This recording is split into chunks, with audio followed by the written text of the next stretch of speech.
बिस्मिल्लाहिर्रहमानिर्रहीम। अस्सलाम वालेकुम नाज़रीन, आप यूट्यूब चैनल देख रहे हैं। मैं इमरान खान हूँ। इस वक्त की जो लेटेस्ट सूरत हाल है वो मैं आपको बता देता हूँ कि इस्लामाबाद को टच कर लिया है हर तरफ से आने वाले काफिलों ने। खैबर पख्तूनख्वा की जानिब से जो काफिले पहुंचे हैं, यानी जो M1 के ऊपर से जो काफिले पहुंचे हैं, वो कहाँ कहाँ से हैं मैं आपको बता देता हूँ। बड़ी तादाद में काफिले पहले इकट्ठे हुए DA खान में। DA खान में काफिले पहुंचे थे, कुछ जो है वो बलूचिस्तान से। 3 बड़े काफिले थे जो बलूचिस्तान से आए थे। सरदार अयाज खान खेतरान का काफिला था, वो पूरा ही बलूचिस्तान क्रॉस करके आ रहे हैं, क्योंकि वो खेतरान का इलाका वो बिल्कुल अलग साइड पे है। तो वहां से वो लोग पहुंचे और उनके लिए एक बड़ा लंबा और कठिन सफर था, लेकिन वो पहुंचे। सलार खान पहुंचे, बलूचिस्तान की जो क़यादत है वो लोग पहुंचे, ये DA खान में आ गए। इसके बाद जो खैबर पख्तूनख्वा के साउथ के एरियाज हैं, सदरन एरियाज हैं, वहां से 3 काफिले, शेर अफजल बरवत के भाई का काफिला था, फिर उमर अमीन गंडापुर का काफिला अपना था, इसके अलावा जो है वो एक बड़ा काफिला शाहिद कटक का था। ये काफिले सारे DA खान में इकट्ठे हुए, फिर ये आगे बढ़े। जब ये सी पैक पे आए तो वहां पुलिस ने इनके सामने रुकावटें रखी थी। तो इनका पहला इनकाउंटर वहां पे हुआ, पुलिस के साथ सामना हुआ और वहां पे बड़ी जबरदस्त झड़पें पुलिस के साथ चल रही थी। इतने में मियां वाली के लोग जो है वो उकब से कामयाब हो गए और उन्होंने रुकावटें तोड़ के सी पैक के ऊपर रास्ता बना लिया। जब मियां वाली के लोग पीछे से आए तो सामने से जो है वो कुछ लोग इस तरफ को गए और पुलिस बीच में सैंडविच बन गई और फिर काफिलों के लिए रास्ते खुल गए। ये लोग रात को टाइमली निकल पड़े थे और इन्हें मौका मिल गया सी पैक के ऊपर पुलिस को खुदेड़ने का। तो जब पुलिस भाग गई तो ये लोग मोटरवे पे पहुंच गए, जो पेशावर से इस्लामाबाद की जानिब जाती है। अब इनके सामने रुकावटें बहुत कम थी, जो रुकावट आई है ये उसको उखाड़ते गए, उसको हटाते गए। और ये इतना बड़ा काफिला था कि एक आम शहरी ने एक वीडियो बना के शेयर की, वहां बैठा हुआ था, उसने 10 मिनट तक उसने रिकॉर्डिंग की है। तो 10 मिनट बस गाड़ियां भागती ही जा रही हैं और अच्छी खासी रफ्तार में गाड़ियां जा रही थी, और वो उसके बाद भी वीडियो बना सकता था, काफिला खत्म नहीं हुआ था। तो 10 मिनट तक अगर गाड़ियां भागती जा रही है और इतनी ज्यादा गाड़ियां जा रही है सारे, और रोड के दोनों तरफ, आने वाली साइड पे भी और जाने वाली साइड पे भी, तमाम रास्ते इस्लामाबाद की तरफ जा रहे थे। तो ये लोग जाकर उतरे हैं, इस्लामाबाद से ज्यादा दूर नहीं है वो इलाका, ये अटक का एक एरिया है, वहां से ये उतरे नीचे और वहां से उतर के फिर इन्होंने रास्ता लिया इस्लामाबाद टोल प्लाजा का। ये इस्लामाबाद टोल प्लाजा से 15 किलोमीटर पहले जाकर रुक गए थे और इंतजार कर रहे थे अली अमीन गंडापुर का। इन्हें यह तवक्को भी थी कि अली अमीन गंडापुर पीछे से हमें कॉल भी कर सकते हैं कि उल्टे आओ वापस, कटी पहाड़ी के इलाके में जो रुकावटें उनको पीछे से मिलकर हमारे साथ मदद करो, लेकिन इन्हें यह कॉल नहीं आई। ये पूरा काफिला वहीं पे मौजूद रहा और जो अटक के शहरी हैं वो भी निकले और निकल के वो भी इस्लामाबाद टोल प्लाजा की तरफ आकर वो भी जमा हो गए। तो ये बहुत बड़ी तादाद में लोग हैं। खावर बुखारी साहब हैं अटक के, और बहुत सारे लोग हैं अटक के, कुछ MPAs हैं जो अटक से इलेक्शन जीते हैं, वो लोग भी हैं। तो ये सारे लोग आए और ये भी आके मोटर पे इकट्ठे हो गए। अब ये मियां वाली और अटक के लोग हैं, इनके अलावा बलूचिस्तान के और जो साउथ एरियाज हैं खैबर पख्तूनख्वा के, ये उनके लोग हैं। बन्नू से आए हुए लोग हैं, जनाब ये कर्क से आए हुए लोग हैं, ये वजीरिस्तान से आए हुए लोग हैं, ये DA खान से आए हुए लोग हैं। तो ये सारे लोग वहां इकट्ठे हो गए। अब ये हो गया काफिले का एक हिस्सा। यहां क्लेम किया जा रहा है कि 1 लाख के करीब लोग इसके साथ शायद मौजूद हैं, इतनी बड़ी तादाद में। अच्छा, जो दूसरा काफिला है जो बहुत बड़ा है वो अली अमीन गंडापुर का है और उसके अंदर भी 3 काफिले शामिल हो चुके हैं। एक उसके अंदर जो है वो मालाकंड डिवीजन शामिल हो गया, दूसरा उसके अंदर जो हजारा डिवीजन है वहां से जो लोग आए वो काफी लड़ते हुए आए, उन्होंने 3 रुकावटें दूर की, पंजाब में से गुजर के वो अली अमीन गंडापुर के पास आकर मिले। फिर इसी तरह जो मालाकंड के लोग हैं या चित्राल के लोग हैं या गिलगित बल्तिस्तान के लोग हैं वो भी इन्हीं रस्तों से होते हुए अली अमीन गंडापुर के काफिले से मिले। फिर गंडापुर का अपना एक काफिला है, पेशावर और सराउंडिंग के अंदर जितने शहर हैं, आपको हाट को ले लें, बाकी जगहों को ले लें, चारसदा को ले लें, ये सारे उनके साथ इकट्ठे हुए और इन्होंने आकर मोटरवे पे ट्रेवल करना शुरू किया। आगे इनको स्वाबी और मर्दान से जो वहां के कारकुन है उन्होंने ज्वाइन किया, ये सबसे आखिर में ये शामिल हुए क्योंकि ये सबसे करीब थे। और अब इनके सामने कटी पहाड़ी वो एरिया है जहां पे 20,000 के करीब एहलकार मौजूद थे और ये प्रोफेशनली ट्रेंड है। इन्होंने काफी दिनों तैयारियां की हैं, बड़ी इन्होंने मैपिंग शैपिंग की है, हर चीज के हथियार जो इनको चाहिए थे वो इनको दिए गए। इनके पास स्टन ग्रेनेड्स भी थे। ये स्टन ग्रेनेड जो होता है ना, मैंने पहले भी आपको एक दफा बताया था, ये इस्तेमाल हो चुका है माजी में। एक ऐसा ग्रेनेड है जिसको, ये मिलिट्री ग्रेड वेपन है, इसको इस्तेमाल किया जाता है जब कोई तंगो तारीख गलियों में या बंद घरों के अंदर ऑपरेशन किया जाता है मिलिट्री की जानिब से, तो इस ग्रेनेड को पहले अंदर फेंकते हैं। आपने देखा होगा अक्सर फौजी पहले अंदर ग्रेनेड फेंकते हैं, उससे एक धमाका होता है, धुआं होता है, फिर वो अंदर दाखिल होकर अटैक कर देते हैं। इस ग्रेनेड की खूबी यह है कि जहां पे ये फेंका जाता है ना, तो चंद सेकंड के लिए लोग हवास बाख्ता हो जाते हैं, यानी अगर उनके पास वेपन भी है तो वो फायर नहीं कर सकते। ये इंसान के आसान खता कर देता है, इतना जबरदस्त इसका धमाका और इसकी शिद्दत होती है, इसका थ्रस्ट इतना ज्यादा है कि ये बंदा मारता तो नहीं है लेकिन आदमियों को बेबस कर देता है। तो इसको इस्तेमाल किया गया, बल्कि कुछ ग्रेनेड जो है जो बाद में इन्होंने रिकवर किए वहां से पाकिस्तान तहरीक इंसाफ के कारकुनों ने, तो सुहेल अफरीदी ने निकाल कर दिखाए भी है सूबाई वजीर ने कि ये स्टन ग्रेनेड्स हैं और ये हमारे खिलाफ इस्तेमाल कर रही है रियासत, तो ये जुल्म है, ये हमारे साथ ना किया जाए। कुछ कारकुन जो है वो गिरफ्तार भी हुए पाकिस्तान तहरीक इंसाफ के, जो खैबर पख्तूनख्वा के काफिले के साथ आ रहे थे। तो उसके बदले में तहरीक इंसाफ के कारकुनों ने पुलिस वालों को यरगमाल बना लिया और फिर उनके साथ बातचीत करके पुलिस वाले छोड़ दिए और कारकुन जो है वो अपने वापस ले लिए। मौके के ऊपर ही फैसला हो गया, ना कोई अदालत ना कोई और चीज़। पुलिस वालों ने भी कहा ठीक है अब अपने बंदे वापस लो, इनके बंदे छोड़ दो। पुलिस वाले कई जगहों पे पाकिस्तान तहरीक इंसाफ के कारकुनों के हत्थे चढ़े लेकिन उन्होंने विजुअल्स बनाए, तहरीक इंसाफ के कारकुनों ने उनको सोशल मीडिया पे डाला भी कि हम इन्हें पानी पिला रहे हैं, हम इनका ख्याल कर रहे हैं। दूसरी तरफ कोई कारकुन अगर पुलिस के हत्थे चढ़ जाता है तो वो बहुत डंडे मारते हैं। ये हमने विजुअल देखा है कि अकेला कारकुन या 2 कारकुन या 4 कारकुन जहां पे पुलिस वालों के नरगे में आए, पुलिस वालों ने उनको बहुत मारा। लेकिन दूसरी जानिब आप ये देखेंगे जब अकेला पुलिस वाला या 2 4 5 पुलिस वाले कारकुनों के कब्जे में आ जाते हैं तो वो पानी भी पिलाते हैं, उनका ख्याल भी रखते हैं। हालांकि ये मैंने एक नई चीज देखी कि पुलिस वाले खुद इमरान खान जिंदाबाद के नारे लगा रहे थे और वो ये कह रहे थे कि अल्लाह दी कसम इमरान खान जिंदाबाद। तो पाकिस्तान तहरीक इंसाफ के कारकुनों ने वीडियो बना के पुलिस वालों को छोड़ा कि जी आप जाएं, हमने आपको कुछ नहीं कहना, और आप बताएं आपके साथ किसी ने टॉर्चर किया, किसी ने जुल्म और ज्यादती की, किसी ने आपको कुछ नहीं कहा। तो ये इमरान खान साहब की तरबियत है। हाँ, ये जरूर है कि जब सामने से पुलिस मार रही होती है तो यहां से कारकुन भी पत्थर फेंक रहे होते हैं, ये भी उनके साथ लड़ते हैं। लेकिन अगर पकड़ लेते हैं तो दोनों का रवैया बिल्कुल मुख्तलिफ है। अगर पुलिस पकड़ लेती है कारकुन को तो बहुत मारती है, कारकुन पकड़ लेते हैं पुलिस को तो वो कुछ भी नहीं कहते, बल्कि वो बाहिफाजत छोड़ कर आते हैं, तरीका भी बताते हैं कि यहां से चले जाओ। कटी पहाड़ी में को 20,000 के करीब एहलकार थे, ट्रेंड एहलकार थे, उनके पास बेशुमार शेल्फ थे, उन्होंने हजारों शेल्फ फायर किए हैं। वहां से पत्थर भी फेंके गए गाड़ियों के ऊपर, स्टन ग्रेनेड्स भी मारे गए गाड़ियों के ऊपर, और गोली भी चली है, रबड़ की गोलियां बहुत ज्यादा चली हैं। लेकिन इसके बावजूद जो पाकिस्तान तहरीक इंसाफ के काफिले में मुराद सईद की पूरी टीम है, जो इस वक्त खैबर पख्तूनख्वा की काबीना का हिस्सा भी है, उन लोगों ने ये रुकावटें अबूर कर दी और वो पहाड़ों पर चढ़ गए। उन्होंने पुलिस से उनकी जगह छीन ली और ये 20,000 पुलिस एहलकार जो वहां पर मौजूद थे ये वहां से भाग गए और इन्होंने देहातों में और इधर उधर मुख्तलिफ जगहों पर भागकर अपनी जान छुड़ाई। जबकि कारकुनों ने अब कटी पहाड़ी का सबसे मुश्किल मरहला अबूर कर लिया है। खैबर पख्तूनख्वा से जब भी कोई काफिला आता है ना, तो उसके सामने जो सबसे मुश्किल मरहला होता है जिसको पार करना बिल्कुल मुमकिन नहीं होता। यानी अगर किसी भी पॉलिटिकल पार्टी को आप कहेंगे कि ये रुकावटें पार करो तो वो कहेगी इनसेन है, ये हो नहीं सकता। ये तो पाकिस्तान तहरीक इंसाफ कोई जुनूनी पार्टी है, ये उसको क्रॉस कर देते हैं हर दफा। तो इस मरतबा पिछली मरतबा से ज्यादा बंदोबस्त किया गया था, ज्यादा कंटेनर थे, ज्यादा खंदकें थी, ज्यादा आंसू गैस थी, ज्यादा रबड़ की गोलियां थी, एहलकार भी ज्यादा थे। लेकिन इसके बावजूद पाकिस्तान तहरीक इंसाफ ने सुबह उठने के बाद जोर लगाना शुरू किया और चंद घंटों के अंदर इसको क्लियर कर दिया।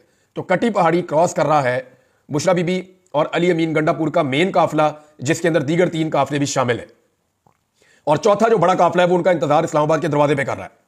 अब ये सारे यहां इकट्ठे हो रहे हैं। दूसरी जानिब पंजाब से भी कुछ काफिले पहुंचना शुरू हो गए। उन्होंने हकला का जो पॉइंट है उसको क्लियर कर दिया। हकला जो है वो एक बड़ा मुश्किल पॉइंट था, उसको भी पंजाब से आने वालों ने क्लियर कर दिया है। तो ये सारे काफिले इस वक्त इकट्ठे हो जाएंगे मोटरवे के ऊपर।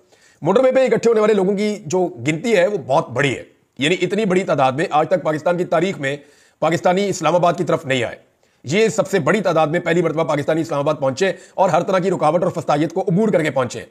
अभी पंजाब के कुछ मामला है, देखिए अगर अयाज खान खेतरान पूरा का पूरा बलूचिस्तान क्रॉस करके वो इस्लामाबाद पहुंच सकता है, तो जो पंजाब के शहरी है या वहां की जो लीडरशिप है वो क्यों नहीं इस्लामाबाद पहुंच पाई। अभी रावलपिंडी और इस्लामाबाद का इम्तिहान बाकी है, उन्होंने अपनी तवानाइयां बचा के रखी हुई है। अभी उनके अनाउंसमेंट आना शुरू हुए हैं कि मगरिब के वक्त वो अपनी कार्रवाई शुरू करेंगे। आखिरी रुकावट इस वक्त कौन सी है पाकिस्तान तहरीक इंसाफ के सामने या जो बड़े काफिले आ रहे हैं उनके सामने? अब उनकी ताकत बहुत बढ़ गई है काफिलों की और वो बहुत जबरदस्त शिद्दत के साथ आ रहे हैं। लेकिन आखिरी रुकावट जो है वो है 26 नंबर। 26 नंबर का जो एरिया है यहां पे पुलिस पूरा बंदोबस्त करती है कि इसको कोई क्रॉस ना कर सके। लेकिन यहां प्रॉब्लम यह है कि अंदर की तरफ से बड़ा दबाव है रावलपिंडी और इस्लामाबाद के शहरियों का। जब वो इस्तकबाल करने के लिए आएंगे तो पुलिस के लिए वहां खड़ा होना मुमकिन नहीं रहेगा। तो ये कंटेनर, जैसे हमने पहले देखा, कंटेनर तिनकों की तरह लोग कभी उधर धकेल रहे हैं, कभी उधर धकेल रहे हैं। जो कंटेनर्स बेल्ट किए हुए थे उनको गाड़ियों के साथ खींच कर ले जाते हैं, कंटेनर्स को रस्से डाल के खींच लेते हैं। तो कारकुनों ने कसर कोई छोड़ी नहीं। अभी तो रस्ते में कोई कंटेनर दिखाई नहीं दे रहा। ये सारे लोग तमाम रुकावटें, तमाम खंदकें अबूर करके, यानी इस वक्त किया यह हुआ है कि आज़ाद कश्मीर का, गिलगित बल्तिस्तान का, इवन मरी का इस्लामाबाद के साथ या पंजाब के साथ राब्ता मुनक़ता किया गया। हत्ता कि खैबर पख्तूनख्वा के साथ भी इनका राब्ता मुनक़ता कर दिया गया और ये इस हुकूमत ने डर के मारे किया है। लेकिन जहां जहां पे रस्ते बहाल हो रहे हैं, लोग निकल रहे हैं और पहुंच रहे हैं। अगर हुकूमत ने फौरी तौर पर मामला को दुरुस्त ना किया तो जो बड़ी तादाद में लोग मजीद पीछे से आना चाह रहे हैं वो हुकूमत जब पहुंचेगी तो हुकूमत के कंट्रोल से चीजें बाहर हो जाएंगी। लाखों लोग आगे बढ़ रहे हैं और इस्लामाबाद के काफी करीब पहुंच चुके हैं। इस्लामाबाद पे एक बहुत बड़ा हुजूम दस्तक दे रहा है पाकिस्तानियों का। ये पूरे पाकिस्तान से आए हुए लोग हैं जो 25 करोड़ पाकिस्तानियों की नुमाइंदगी कर रहे हैं इस्लामाबाद के दरवाजे पर। अब 26 नंबर को जब ये क्रॉस करेंगे तो इनकी अगली मंजिल होगी डायरेक्टली डी चौक। डी चौक में क्या होगा? डी चौक में मुझे ऐसा लगता है कि इन लोगों के पहुंचने से पहले ही जितनी लड़ाई होनी है वो हो जानी है और इस्लामाबाद के शहरी निकल आएंगे। आमिर मुगल ने कहा है कि हम अपनी तवानाइयां ज़ाया नहीं कर रहे, लेकिन हम सबको कह रहे हैं कि तैयार हो जाए, अपनी अपनी चीज़ें तैयार कर लें।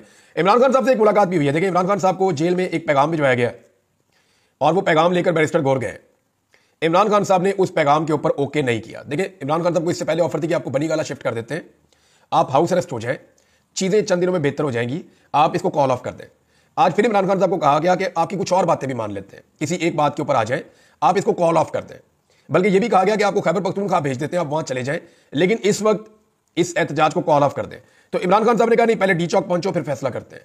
तो उन्होंने अपने कारकुनों को यह कहा कि आपने डी चौक पहुंचना है, और इमरान खान साहब की एहलिया बुशरा बीबी अली अबीन के साथ मिलकर लीड कर रही है, और वो तकारीर भी उन्होंने की है 2-3 दफा।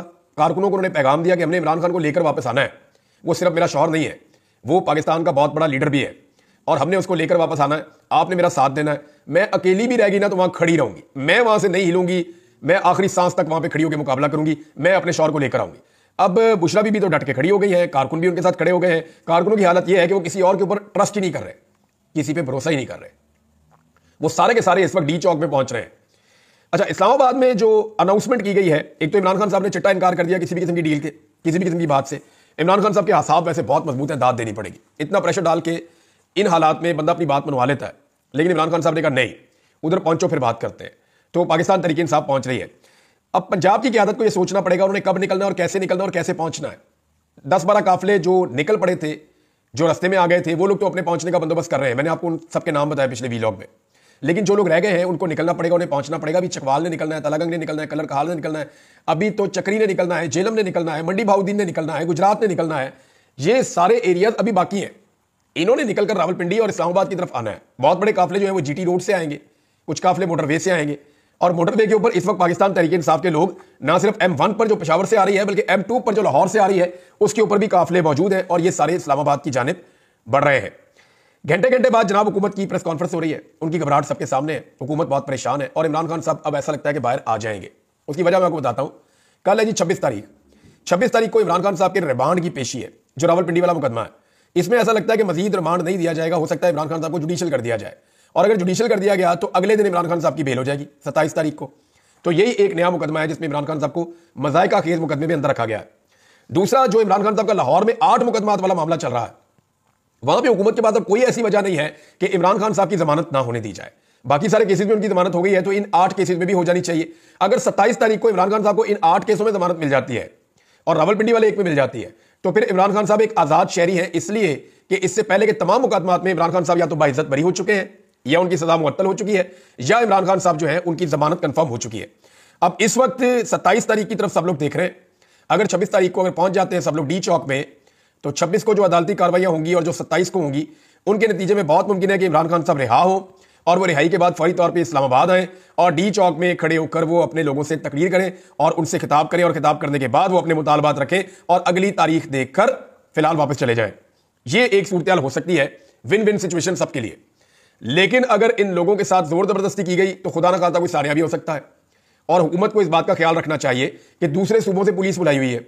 वो पुलिस वाले बेचारे बीमार हो रहे हैं, उनको रात को तंबुओं के अंदर सर्दी में सुला दिया, उनको ठंड भी लग रही है, ना उनको खाना पीना अच्छा मिल रहा है, ना उनका कोई ख्याल रख रहा है, उनको सिर्फ डंडे पकड़ाए हुए हैं अपने लोगों को मारने। वो बेचारे अपने घरों से इतनी दूर आए हुए हैं। तो मेरी एक गुजारिश उन पुलिस वालों से है कि आपने अपनी सिक्योरिटी का बहुत ख्याल रखना है। यहां पे ऐसे अनासर हैं जो फायदा उठा सकते हैं इस सारी सिचुएशन का। लिहाजा किसी भी दहशतगर्दी से, किसी भी वाकये से आपने अपने आप को बचाना है। किसी की सियासत या किसी की दहशतगर्दी की आपने भेंट नहीं चढ़ना। जहां पे आप सोएं या जहां पे आप आराम करें, वहां पे आपको अपनी सिक्योरिटी के लिए खुद बंदोबस्त करना है, अपने लोगों को खड़े करना है, एक एक बंदे को चेक करना है, और फिर आपने उनको आने देना है। अदरवाइज ये एक लैप्स हो जाएगा ना, तो सिक्योरिटी का लैप नहीं होना चाहिए। सिक्योरिटी वालों को चाहिए कि खुद अपना भी ख्याल रखें और अपने साथ जो साथी आए उनका भी ख्याल रखें, क्योंकि इस्लामाबाद इंतजामिया तो खुद गर्ज है, हुकूमत को तो आपसे कोई गर्ज नहीं है। वो तो ऐसा लगता है कि उन्होंने पुलिस वालों को बीमार होने के लिए बुलाया और बीमार होने के लिए छोड़ दिया है। इस्लामाबाद और रावलपिंडी की आवाम के लिए एक गुजारिश है, ये लोग लगभग जब पहुंचेंगे तो 2 दिन हो जाएंगे इनको चले हुए, और शदीद लड़ाई के बाद ये लोग पहुंचे हैं आपके पास, और इन्होंने बड़ी तकालीफ बर्दाश्त की है। आंसू गैस की शेलिंग खाई है, डंडे खाए हैं, बड़ा जागते रहे हैं, बड़ी देर लड़ते रहे हैं, तो ये लोग बड़ी तकलीफ बर्दाश्त करके आ रहे हैं। तो जो अनाउंसमेंट की गई है वो ये है कि बिस्किट, केक, खाने पीने की अशिया, पानी, जूसेस और जो गर्म कपड़े हैं, कंबल हैं, ये जो मुजाहिरीन आ रहे हैं उनको फराम किए जाएँ और उनको वेलकम किया जाए, ताकि उन्हें लगे कि वो दारुल हुकूमत में आए हैं। दारुल हुकूमत में जो हुकूमत है वो तो पाकिस्तानियों को वेलकम नहीं कर रही, उन्होंने तो इसको एक किले में बना दिया था, कन्वर्ट कर दिया था, जिसके अंदर कोई दाखिल नहीं हो सकता। लेकिन दारुल हुकूमत के लोगों को चाहिए कि वो वेलकम करें। और ये जो डीपीओ है उसको लोग सारा दिन ढूंढ रहे थे। अगर किसी सरकारी अफसर ने यूनिफॉर्म में बैठ के सियासी बयान देखना है ना या देना है, तो वो पहले इस बंदे की शक्ल देखे, गौर से देखे, और फिर इबरत हासिल करे जो लोगों ने इसके साथ कर दी है। होना तो ये चाहिए जब हुकूमत तब्दील हो तो इस डीपीओ को एक दिन अटक के पुल पे खड़ा किया जाए, और जो भी खैबर पख्तूनख्वा से आई है उसको वेलकम करे और ये कोई बुरी बात नहीं है, इसने तौहीन की थी लोगों की, लिहाजा इसको उन्हें वेलकम करना चाहिए। डीपीओ कहीं दिखाई नहीं दे रहा, पता चला उसको टिकटॉक का भी शौक है, अब जितने मर्जी बना ले। अटक की हर दीवार पे उसका नाम लिखा हुआ है, अटक के शहरियों ने हर जगह पे डीपीओ को चैलेंज किया और उसको उसका चैलेंज याद दिलाया, लेकिन डीपीओ कहीं दिखाई नहीं दिया। तो ये एक निशान इबरत है जिसको सारी ब्यूरोक्रेसी हमेशा याद रखे। मैंने आपसे जिक्र किया कि अहमद फरहाद का बहुत बड़ा रोल है, वो अपनी शायरी के जरिए लोगों को उभारते हैं, उनको लेकर आते हैं, उनके अंदर इनकलाब पैदा करते हैं। इसी तरह इस डीपीओ का भी बहुत बड़ा रोल है कि इसने जो कुछ बोला उसके बाद लोग बहुत गुस्से में थे और वो इसको ढूंढते ढूंढते अटक को क्रॉस कर गए। नाज़रीन, एक हिकमत अमली हुकूमत ने और बनाई और वो ये है कि अब वो सोशल मीडिया के जो एक्टिविस्ट है या सोशल मीडिया के जो जर्नलिस्ट हैं उनको अब गिरफ्तार करेगी। हुकूमत ने हिकमत अमली इसलिए बनाई है कि उनको यह आइडिया हो गया है कि हमने तमाम पाकिस्तान के मीडिया को ब्लॉक कर दिया है। इलेक्ट्रॉनिक मीडिया और अखबार कुछ नहीं दिखा रहे, कुछ नहीं बता रहे, हकायक सामने नहीं आ रहे, हमारी मर्जी की कवरेज हो रही है। ये सोशल मीडिया के ऊपर जो जर्नलिस्ट हैं ये जो कवरेज कर रहे हैं इसका बहुत बड़ा इंपैक्ट आ रहा है। तो अब फैसला किया गया इनको गिरफ्तार कर दिया जाए। तो जितने भी हमारे सोशल मीडिया के सहाफी ग्राउंड के ऊपर इस वक्त कवरेज कर रहे हैं वो अपना ख्याल रखें, इकट्ठे रहें और कोशिश करें कि जितना ज्यादा हो सके वो गिरफ्तारी को अवॉइड करें। अगर वो गिरफ्तार खुदा न खास्ता हो जाएंगे, हम उनके लिए भरपूर आवाज उठाएंगे, हम उनके लिए वकला भी मुहैया करेंगे, पूरा जोर भी लगाएंगे, सहाफती तंजीमों को भी एक्टिवेट करेंगे। हम जो हमसे बन पड़ेगा हम करेंगे, लेकिन उनसे गुजारिश ये है कि वो ग्राउंड पे तो जरूर मौजूद है लेकिन वो गिरफ्तारी से अवॉइड करें और गिरफ्तार होने से खुद को बचाएं। अब तक इतने, अपना ख्याल रखिएगा, अपने चैनल का भी। अल्लाह हाफिज।